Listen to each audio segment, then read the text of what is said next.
देश की सबसे विवादित रेट्रोस्पेक्टिव टैक्स को खत्म करने जा रही है भारत सरकार। थर्सडे को टैक्सेशन लॉज अमेंडमेंट बिल 2021 पेश किया गया था। इस बिल के पास होते ही पूर्व तारीख से टैक्स लगाने वाला विवादित लॉ खत्म हो जाएगा। बता दें कि इसका सीधा असर ब्रिटिश कंपनी केयर्न एनर्जी और वोडाफोन से जुड़े भारत सरकार के टैक्स मामलों पर पड़ेगा। बताया जा रहा है कि सरकार के इस कदम से केयर्न एनर्जी और वोडाफोन को फायदा हो सकता है। तो आइए आपको समझाते हैं कि आखिर क्या है पूरा विवाद, और साथ ही आपको बताएंगे कि क्या है रेट्रोस्पेक्टिव टैक्स।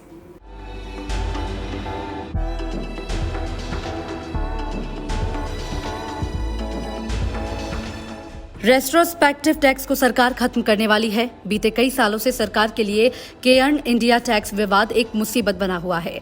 जिस टैक्स को लेकर ये विवाद है, सरकार उस टैक्स को ही खत्म करने जा रही है ताकि फिर ऐसा ना हो सके। दरअसल 2012 के इस विवादित टैक्स को खत्म करने की मंजूरी कैबिनेट से मिल गई है। आपको बता दें कि भुगतान की गई अमाउंट को सेंट्रल गवर्नमेंट बिना इंटरेस्ट के वापस करने के लिए तैयार है। आपको बता दें कि इस विवादित टैक्स कानून के कारण सरकार को दो बड़े झटके लग चुके हैं। पहला झटका साल 2012 में वोडाफोन की तरफ से लगा था, जिसमें सरकार को करीब 2800 करोड़ का नुकसान झेलना पड़ा। वहीं दूसरा झटका केयर्न इंडिया की तरफ से लगा था।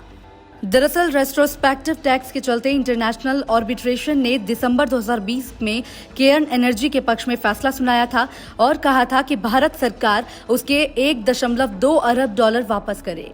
आपको बता दें कि इंटरनेशनल कोर्ट से जीत मिलते ही केयर्न एनर्जी अपने पैसे के लिए सरकार के पीछे पड़ चुकी है। वहीं भारत सरकार के खिलाफ ब्रिटिश टेलीकॉम कंपनी वोडाफोन ने 22,100 करोड़ का केस जीत लिया है।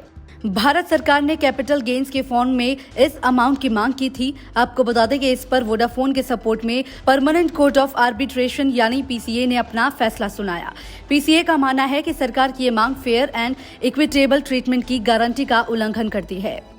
दरअसल साल 2007 में वोडाफोन ने $11 मिलियन की लागत से हचिसन व्यामपोआ में 67% की हिस्सेदारी खरीदी थी और इस डील के साथ ही उसने भारतीय टेलीकॉम सेक्टर में कदम रखा था। आपको बता दें कि साल 2007 में हुई इस डील को लेकर इनकम टैक्स डिपार्टमेंट लगातार विद होल्डिंग टैक्स की डिमांड कर रहा था और आखिर में साल 2012 में वोडाफोन ने इनकम टैक्स डिपार्टमेंट के खिलाफ सुप्रीम कोर्ट में पिटीशन फाइल की। आपको बता दें कि सरकार ने लॉ में अमेंडमेंट का जो प्रपोजल पेश किया है, उसके मुताबिक मई 2012 में इंडियन प्रॉपर्टी के इनडायरेक्ट ट्रांसफर पर लगाया गया टैक्स कुछ शर्तें पूरी करने पर रद्द हो जाएगा। अमेंडेड लॉ में ऐसे मामलों में लीगल प्रोसेस से जुड़ी कंपनियों द्वारा चुकाई गई रकम को भी वापस करने का प्रस्ताव है और ये अमाउंट इंटरेस्ट के बगैर लौटाई जाएगी।